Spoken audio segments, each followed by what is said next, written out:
Nandito naman tayo ngayon guys. Kagagaling ko lang sa public market guys.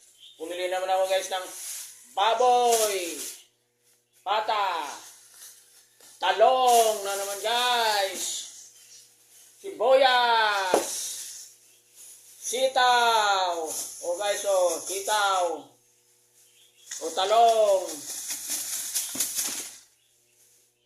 Ito guys, sibuyas. Oh, ito guys, pitsay. Oh, pitsay guys. Oh, pitsay.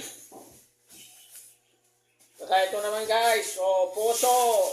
Puso ng saging. Oh, puso ng saging guys. Oh, puso ng saging.